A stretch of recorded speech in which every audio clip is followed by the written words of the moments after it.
Hello my all dear sisters और मेरी सभी एस्पिरेंट साथियों। परसों का दिन मेरी लाइफ का सबसे चैलेंजिंग और एग्जॉस्टिंग था। सच कहूँ तो बहुत ही टफ था। इस जीआईसी के एग्ज़ाम को देने के लिए मेरा स्ट्रगल मेरे घर से शुरू हो गया था। पहले मैं दिल्ली से मथुरा गई और फिर अगली सुबह मॉर्निंग में मथुरा से हाथरस के लिए निकली। इतने लंबे और थका देने वाले सफ़र के बाद मैं एग्जामिनेशन सेंटर पर पहुँची। 8 AM पे हमारी रिपोर्टिंग टाइम था, तो मन में बहुत सारी पॉजिटिव एक्सपेक्टेशन थी। सोचा था कि इतनी रातों की मेहनत रंग लाएगी। लेकिन कॉलेज पहुंचते ही वहाँ के पुअर इंफ्रास्ट्रक्चर और व्यवस्थाओं को देखकर मेरा कॉन्फिडेंस आधा हो गया। जिस कॉलेज में मेरा सेंटर था वहाँ का वॉशरूम, मतलब बेसिक नीड्स होती है गर्ल्स की, वो ब्लॉक था और इतना अनहाइजीनिक था कि वहाँ जाना भी मुश्किल था। हाँ, तो जब हो गई कि जब मैं अपनी सीट पर बैठी तो वहाँ जिस रूम में मेरा रोल नंबर पड़ा था वहाँ का सीलिंग फ़ैन भी ख़राब था। और आप इमेजिन कीजिए, जून की इस भयंकर ह्यूमिडिटी और सफोकेशन में बिना फ़ैन के एक कमरे में 3 घंटे बैठना, 2 आवर्स बैठना। 3 आवर्स हो गए थे क्योंकि हम तो 1 घंटे पहले रिपोर्टिंग कर दिया था। तो ये भी फिज़िकल टॉर्चर जैसा लगा, मतलब पूरा कंसंट्रेशन लूज़ हो रहा था। क्लास में मैंने बैठकर एक बात नोटिस की, एग्ज़ाम हॉल में काफ़ी बच्चे एब्सेंट थे।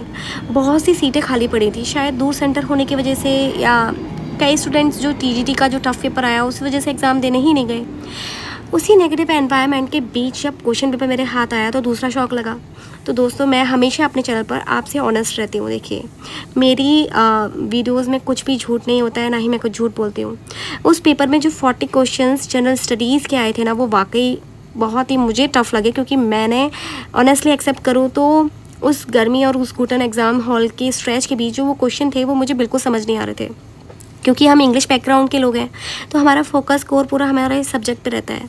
कॉलेज की इस बैड मैनेजमेंट और जीएस के डिफ़िकल्ट पेपर ने मिलकर मेरे को पूरी तरह से ना दिमाग ख़राब हो गया मेरा। किसी तरह से हिम्मत जुटाकर मैंने इंग्लिश का पेपर कंप्लीट किया, क्योंकि इंग्लिश लिटरेचर के क्वेश्चन काफ़ी मुझे अच्छे लगे। अच्छे क्वेश्चन थे, काफ़ी क्वेश्चन मुझे आते थे और जीएस के तो बहुत ही कम आते थे, और ग्रामर तो बहुत ही, मतलब मुझे ईजी और बहुत ही अच्छी लगी। लेकिन जो 1/3 नेगेटिव मार्किंग थी, बाद में मैंने सोचा कि मैंने जीएस के पेपर क्वेश्चन कर तो दिए, लेकिन वो जो 1/3 मार्किंग है नेगेटिव मार्किंग, वो मेरे जो सही क्वेश्चन है इंग्लिश लिटरेचर ग्रामर की उसमें से भी काट देगी। तो वहीं पे मेरा कॉन्फिडेंस बिल्कुल डाउन हो गया। और उस सब से भी मैं, अब जब परीक्षा तो मेरी रियल अभी बाकी थी, जब मैं हार थक कर घर वापस लौट रही थी, मेरी फ्रेंड मुझे लेने आने वाली थी। उससे पहले ही उसकी हाईवे पर कार अचानक ब्रेक डाउन हो गई, ख़राब हो गई, बंद हो गई। हम लोग इतना परेशान हो गए कि सुबह मॉर्निंग 11:30 AM से लेकर 2:30 PM तक पूरे 3 to 4 आवर्स हम लोग पूरा गर्मी में धूप में झुलसते खड़े रहे। मैं एक लोकल शॉप के बाहर बैठ गई थी। चारों तरफ गाड़ियाँ निकल रही थी, मतलब हॉट वेव्स चल रही थी। एक तरफ एग्जाम में उस जीएस सेक्शन का डिसअपॉइंटमेंट, दूसरी तरफ इस एक्सट्रीम वेदर में इस बीच सड़क पर भूखे प्यासे स्टक हो जाना। उस समय जो मेंटल स्ट्रेस और फिजिकल एग्जॉशन हुआ ना, मैं वर्ड्स में नहीं बता सकती हूँ आप लोगों को। जैसे तैसे कार ठीक हुई। जब मैं उसके बाद कार ठीक होने के बाद जब रात को मैं घर पहुंची 12 बजे, तो बिल्कुल टूटी हुई हालत में पहुंची थी। तो सोचा अब आराम मिलेगा, लेकिन घर का जो ये हाल था ना, मैं आपको बता नहीं सकती हूँ। बच्चों ने पूरा गंदा अस्त व्यस्त कर रखा था, चारों तरफ सामान बिखरा पड़ा था। तो एक होम मेकर की जो असली परीक्षा होती है ना, बाहर चाहे आप एग्ज़ाम का स्ट्रेस लेकर झेल कर आएँ, हाईवे का टॉर्चर, घर की जिम्मेदारियाँ आपका इंतज़ार कर रही होती हैं। मेरी थकान मिटना तो दूर, अगले दिन तक पूरा एक दिन मेरा सिर्फ और सिर्फ इसकी डीप क्लीनिंग और सफाई करने में ही निकल गया। मतलब मानसिक और फिजिकली और मेंटली पूरी तरह से मैं ड्रेन हो चुकी थी। लेकिन फ्रेंड्स, जब मैं सफाई करते करते थक कर बैठी तो मैंने सोचा, एक लर्निंग होम मेकर कभी हार नहीं मान सकती। मुश्किलें केवल उसी के रास्ते में आती हैं जो अपनी लाइफ में कुछ बड़ा करने की हिम्मत रखता है, जो जिम्मेदारियाँ उठाएगा, घर और बाहर दोनों संभालेगा। इम्तिहान भी तो उसी के होंगे ना। तभी मुझे याद आई वो लाइन्स जो आज मैं अपनी आप सभी बहनों और सारे एस्पिरेंट्स को याद दिलाना चाहती हूँ। मंजिलें उन्हीं को मिलती हैं जिनके सपनों में जान होती है। मंजिलें उन्हीं को मिलती है जिनके सपनों में जान होती है। पंखों से कुछ नहीं होता, हौसलों से उड़ान होती है।